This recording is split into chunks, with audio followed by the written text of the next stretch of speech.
I'm going to describe a room to you. Carpet the color of dried blood. Walls painted the specific shade of white that looks yellow under incandescent light. A bed made so precisely that the sheets have no wrinkles. Not hotel clean, not housekeeping clean, but the kind of made that suggests the person who made it had nothing else to do. A television that turns on by itself. A window that looks out onto a brick wall that should not exist on the 14th floor of a building surrounded by open sky. I stayed in this room for 6 hours. The hotel has no record that I was ever there. My name is Joel. I travel for work, conferences, client meetings, the kind of professional obligations that mean I spend approximately 60 nights a year in hotels that all look identical. I'm very good at hotels. I know how they work. I know the rhythms. Check-in, keycard, elevator, floor, room, sleep, checkout. Simple. Mechanical. Safe. The Grand Calloway Hotel in downtown Cincinnati was supposed to be exactly that. I checked in at 9:47 p.m. on a Wednesday. Standard process. The front desk clerk, young, tired, professionally pleasant, handed me an envelope with my room key. Room 1208. 12th floor. I thanked her and walked to the elevator. Inside the envelope with my keycard was a second keycard. No label. No room number. Just a plain white keycard with a small black 0 written on it in permanent marker. I assumed it was a mistake. A card left over from a previous guest. I put it in my jacket pocket intending to return it at checkout and forgot about it immediately. I should not have forgotten about it. Room 1208 was exactly what I expected.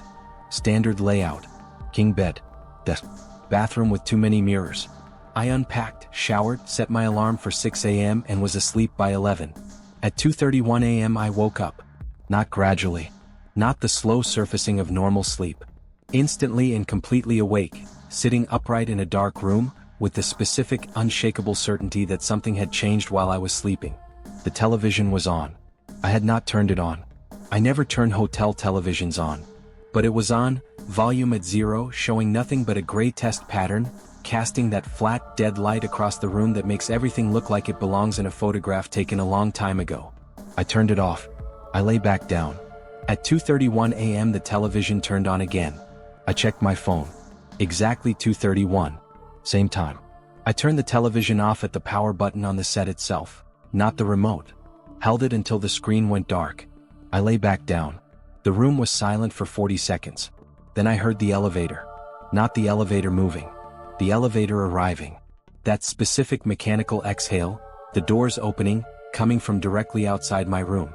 At 2:31 a.m. on a Wednesday night. In a hotel where I had not seen another guest since I checked in. I went to my door and looked through the peephole. The elevator doors were open. The elevator was empty. But between my room and the elevator, in the section of wall that I had assumed was solid, that every hotel has between rooms, that exists purely structurally, there was a door. Small. Narrow.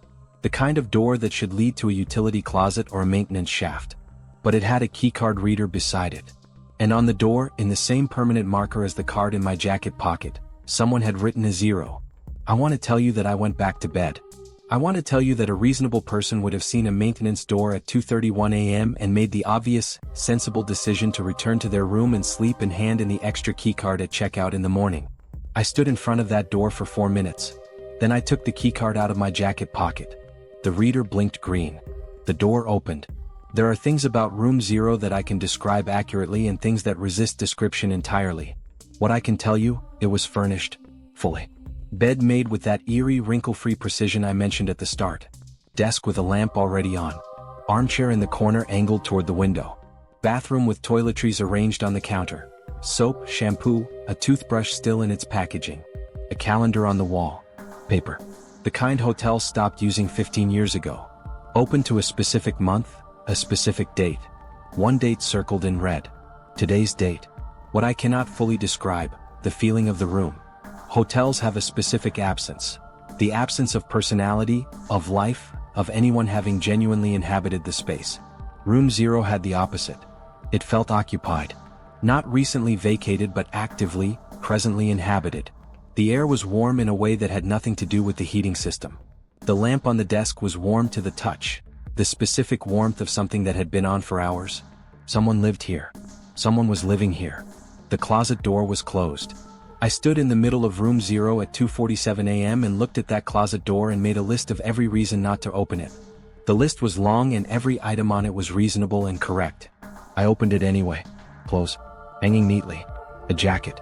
2 shirts. Trousers. The wardrobe of someone who was staying here long term. Not a weekend bag but a life, compressed into a hotel closet on a floor that doesn't exist.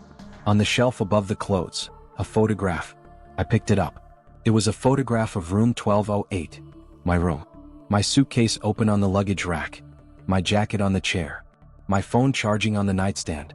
Taken tonight. While I was sleeping. I left. I want to be clear about how I left.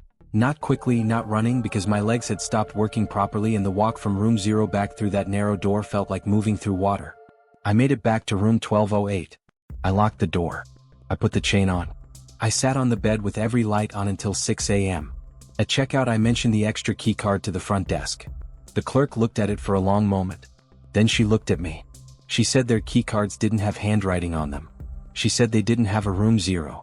She said according to their system, I had canceled my reservation 3 days ago. I had never checked in. I have the photograph. I don't know who took it. I don't know how long they were in my room while I slept. I don't know what floor room 0 is on or how a room can exist between floors in a building with fixed architecture. But I know this. Somewhere in the Grand Calloway Hotel right now, behind a door marked with a 0, on a floor that doesn't exist, in a room that the hotel has no record of, someone is making the bed. Getting ready for the next guest. Waiting for the elevator to arrive at 2:31 a.m. And if you ever check into a hotel and find an extra key card in your envelope, return it at the front desk. Do not put it in your pocket. Do not use it. And if the television turns on by itself at 2:31 a.m., do not go to the door. The hallway. Some rooms should stay locked. Subscribe. You might already have the key.